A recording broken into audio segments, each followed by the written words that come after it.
Hello friends, आप सभी का स्वागत है स्टडी फाउंडेशन यूट्यूब चैनल पे। पेडागोजी क्लास के अंदर आज हम लोग डिस्कस करेंगे टीचिंग स्किल के बारे में। ये क्लास नंबर 14 है। इससे पहले का जितना भी क्लास है आप सभी को डिस्क्रिप्शन बॉक्स में मिल जाएगा, वहाँ पे क्लिक करके देख पाएंगे। तो चलिए वीडियो को शुरू करते हैं। आज हम लोग डिस्कस करेंगे टीचिंग स्किल के बारे में। सबसे पहले जानते हैं स्किल का मतलब क्या होता है। Skill means the ability to do something well, यानी स्किल वो एबिलिटी को कहा जाता है जिसके माध्यम से कोई भी चीज़ को हम लोग अच्छा से कर पाते हैं, उसको कहा जाता है skill. Teaching skill is a set of teacher behavior which are especially effective in bringing about desired change in peoples and teacher। Teaching skill जो है टीचर का सेट ऑफ बिहेवियर होता है जिसके माध्यम से जो है टीचर टीचिंग के अंदर डिजायर बिहेवियर के अंदर चेंज ला सकते हैं। Skill help teacher to put the theoretical knowledge into practice. Skill से जो है जो भी थियोरिटिकल नॉलेज है उसको जो है प्रैक्टिस के अंदर लाया जा सकता है। Teaching depends on knowledge of various teaching skills. Teaching जो है अलग अलग टीचिंग स्किल के ऊपर डिपेंड करता है। टीचिंग स्किल का अलग अलग नॉलेज के ऊपर डिपेंड करता है। इसके बाद आइए एक इंपॉर्टेंट टीचिंग स्किल का डिफिनेशन को डिस्कस करते हैं। टीचिंग स्किल जो है स्पेसिफिक इंस्ट्रक्शनल एक्टिविटी या प्रोसीड्यूर्स को कहा जाता है जो टीचर यूज़ करते हैं क्लासरूम के दौरान। These are related to various stages of teaching. ये जो है अलग अलग टीचिंग का जो स्टेजेज है उसके साथ जुड़ा जा सकता है, या जो कंटिन्यूस फ्लो होता है टीचर का परफॉर्मेंस उसके साथ जोड़ के हम लोग जान सकते हैं, उसके साथ रिलेट कर सकते हैं। इसके बाद नेक्स्ट हम लोग डिस्कस करेंगे types of teaching skill. Stanford university के अंदर एलन और रेयन के हिसाब से 14 टाइप का टीचिंग स्किल के बारे में बात किया गया था 1969 के अंदर। इंडियन एजुकेशनिस्ट बी के पासी के द्वारा 13 टाइप का टीचिंग स्किल के बारे में बात किया गया था 1979 के अंदर।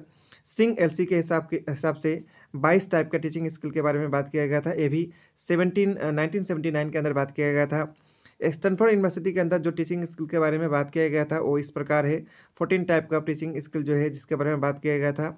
Stimulus variation, set induction, fluency in question, high order question, probing question, silence and non verbal clues, reinforcing people's participation, illustrating and use of example, divergent question, planned repetition, competence of communication, recognizing attaining behavior, lecturing और closure. ये जो है 14 type of teaching जो है Stanford university के अंदर जो दिया गया था 1969 के अंदर। इसके बाद नेक्स्ट हम लोग इंपॉर्टेंट टीचिंग स्किल को वन बाय वन डिस्कस करेंगे। 15 टाइप का टीचिंग स्किल को डिस्कस करेंगे। उनमें से सबसे पहला है स्किल ऑफ सेट इंडक्शन, जिसको स्किल ऑफ मोटिवेशन कहा जाता है। Through this skill the lesson is introduce to the students, their previous knowledge is linked to the present knowledge in such a manner that no zero is left between them. All the introductory questions are asked in a sequence and last one is directly linked to the topic in hand. Next skill है skill of stimulus variation. Here the teacher changes the action of all his body parts in a regular manner in order to save the student from boredom. For example, he does not stand in the class at the same place for a longer period. He changes his position with the change in of tactics or stimuli. He can use even his eyes to give them certain direction or to approve or disapprove their efforts. It is important for a teacher to secure and sustain people attention. इसके बाद next skill है skill of probing question.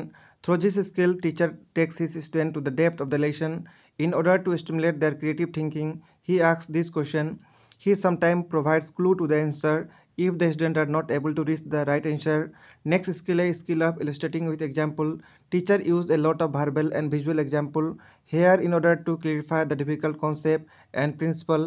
Only those examples are used here which are direct link to the daily life of the student. Next skill is skill of closure. It means ending a lesson in the class in such a manner which create further curiosity to acquire new knowledge. Students are so motivated here that they want to study next lesson at once.